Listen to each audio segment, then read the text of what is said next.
सन्नो मित्रस्यं वरुणः सन्नो भवत्वर्यमा सन्न इन्द्रो बृहस्पतिः सन्नो विष्णुरुक्रमः नमो ब्रह्मणे नमस्ते वायु त्वमेव प्रत्यक्षं ब्रह्मासि त्वामेव प्रत्यक्षं ब्रह्म वदिष्यामि ऋतं वदिष्यामि सत्यं वदिष्यामि तन्मामवतु तद्वक्तारमवतु अवतु माम् ॐ शान्ति शान्ति शान्तिः।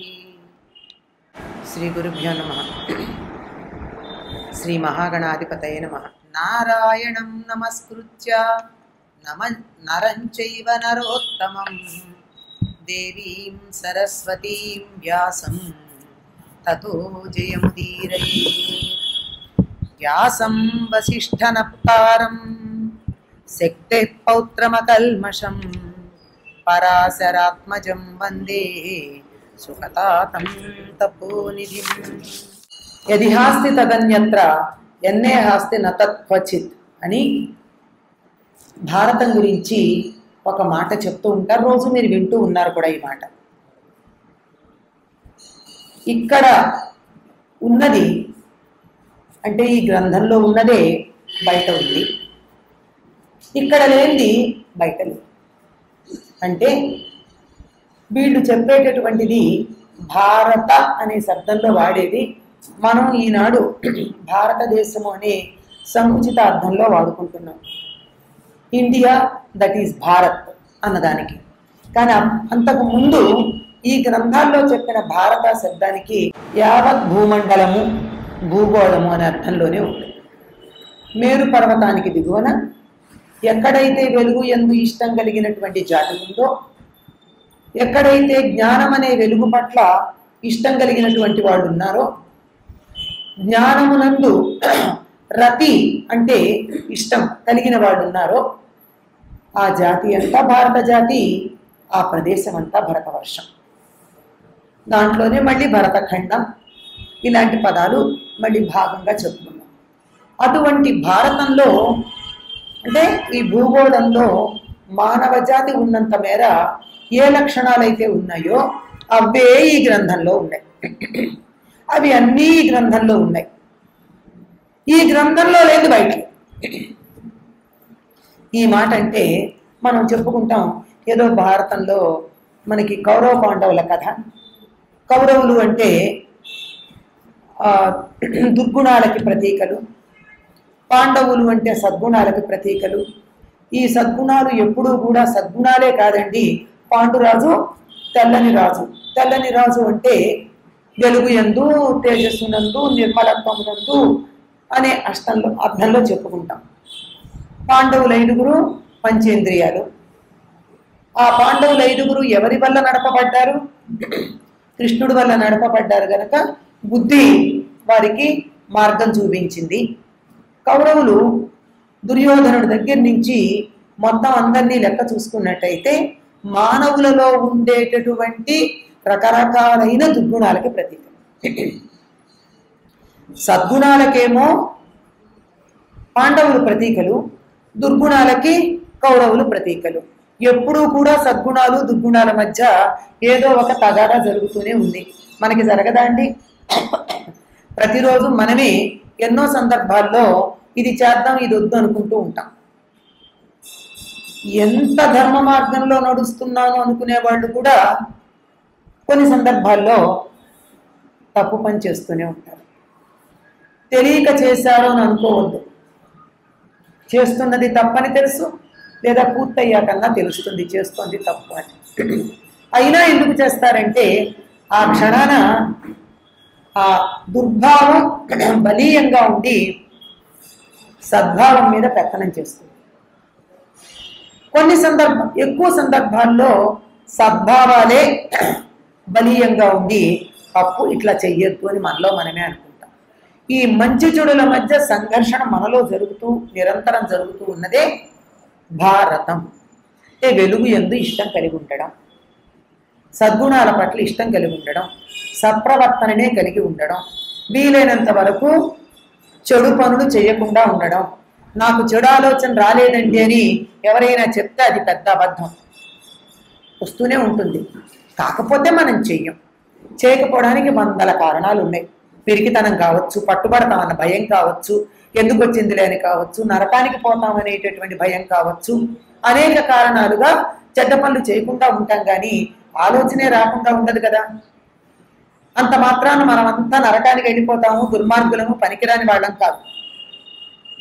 ఇలాంటి దురాలోచనలు వస్తే కూడా వాటిని అధిగమించి సదాలోచనల వైపు వెడుతున్నామంటే మనలో ఇంతో అంతో సద్గుణం ఉన్నట్టే. అటువంటి అన్నీ కనపడేటట్టే 20వ శతాబ్దం 21వ శతాబ్దంలో కనపడేటటువంటి కుర్రకారు అంటే మనమంతా 20వ శతాబ్దపు యువతరం, ఇప్పుడు ముసలాళ్ళమయ్యాం. అవునా కదా? 20వ శతాబ్దంలో 1930 నుంచి 80 దాకా ఒక్కొక్కడు ఒక్కొక్క ఏజ్ అనుకోండి, మనమంతా యువతరమే కదా.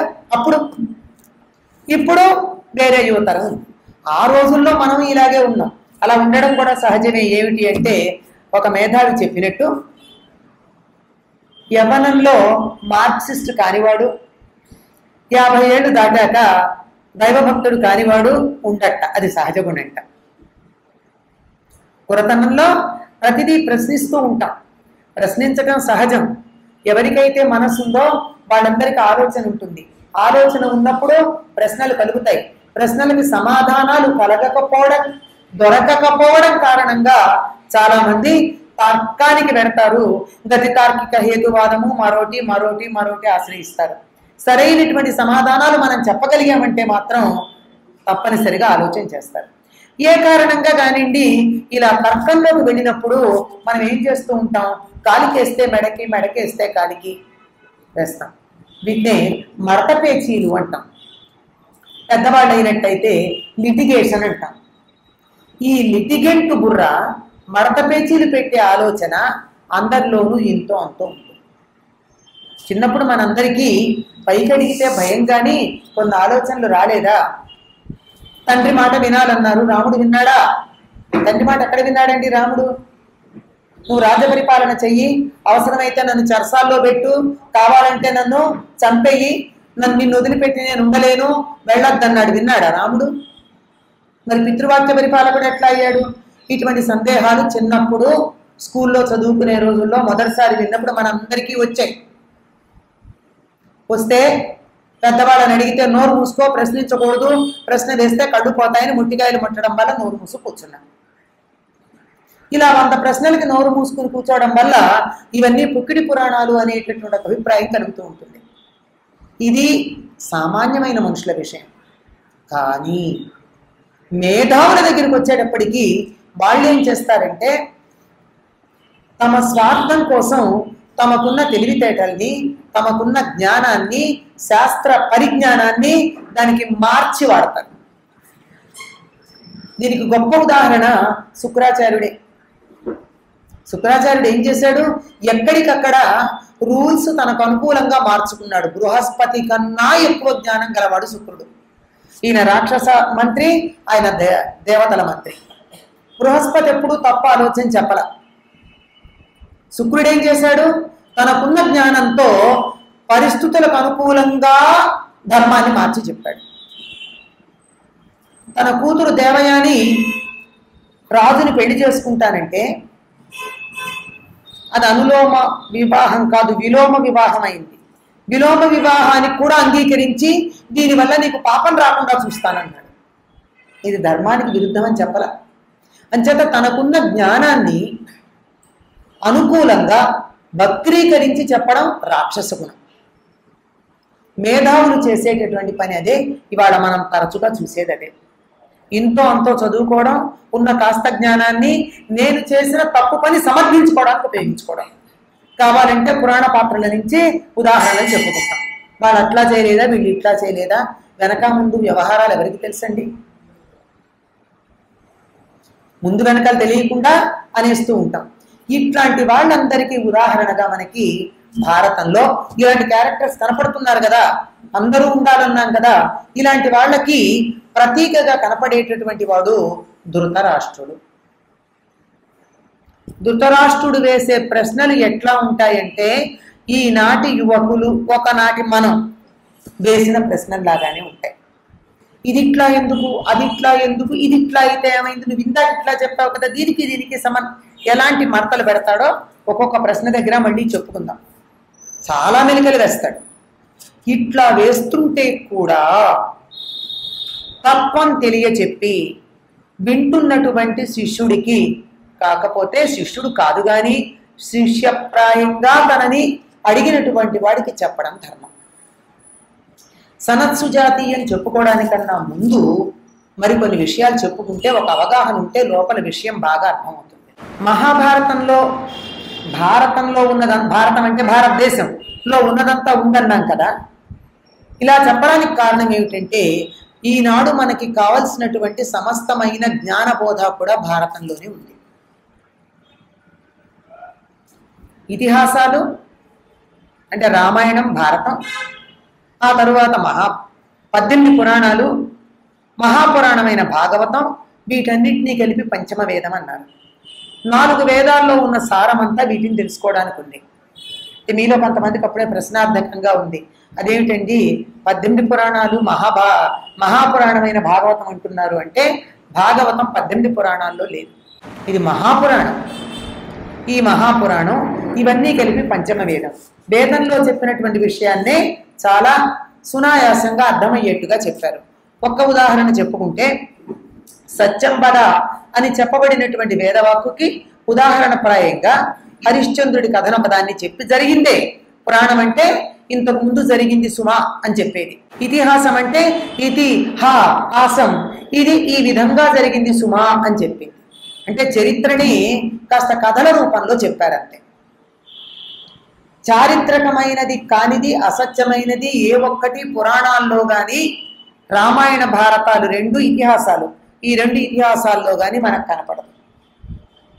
దానికి ఇచ్చిన వ్యాఖ్యానాలు భిన్నంగా ఉన్నాయేమో కానీ చారిత్రకమైనటువంటి ఘట్టాలు కనుక ఒక్కొక్క విషయం చెబితే వేదంలో ఒక నిర్వచనంలాగా ప్రతిపాదించిన సూత్రమో నియమమో ఏదైతే ఉందో దానికి వ్యాఖ్యానప్రాయంగా ఉదాహరణపూర్వకంగా కథలు మనకి పురాణాల్లో ఉంటాయి. ఎందుకు అంటే ఎప్పుడూ కూడా ఒక సిద్ధాంతం చెప్పిన దానికన్నా ఒక ఉదాహరణ చెప్పి ఇట్లా ఆచరించడం వల్ల మేలు జరుగుతుంది అని ఒక కథ చెప్తే బాగుంటుంది. అందుకే మనం వ్రతాలు అవి చేసేటప్పుడు పూజంతా చేశాక ఈ వ్రతం చేసి ఫలానా వాళ్ళు ఈ ఫలితాన్ని పొందారు అని ఒక ఉదాహరణ చెప్తారు. అలా చెప్పినప్పుడు బాగుంటుంది. కనుక ఇట్లా చెప్పబడినటువంటి కథలన్నీ మనకి వీటిల్లో ఉన్నాయి. అట్లా ఈ కథలన్నీ కలిపి పంచమ వేదంగా చెప్పారు. ఈ పంచమ వేదంలో మిగిలినవన్నీ పక్కకు పెట్టినా మనకి చాలా ఇమీడియట్ పాస్ట్లో ఉన్నది ఏమిటి అంటే భారత కథ. 5116 సంవత్సరాలకు ముందు ప్లస్ 38 వేసుకుంటే 5150 సంవత్సరాలకు ముందు జరిగినటువంటి ఒక యుద్ధానికి ముందు కథ అంతా ఉంది. మొన్ననే కదా జరిగింది భారత యుద్ధం. ఆ యుద్ధం తాలూకు అవశేషాలు అవి గమనిస్తూనే ఉన్నాం, ఆ నగరాలు చూస్తూ ఉన్నాం. జరిగిందే చారిత్రకమైనటువంటి అంశమే. ఇందులో ఈ కథలో ఈ ఇతివృత్తంలో ఈ ఘట్టంలో పాల్గొన్నటువంటి వారందరి యొక్క చరిత్రలని తరువాతి కాలంలో ఉండే మానవుల యొక్క మనోభావాలకి భిన్నమైన మానవులకి ప్రతీకలుగా చిత్రీకరించారు.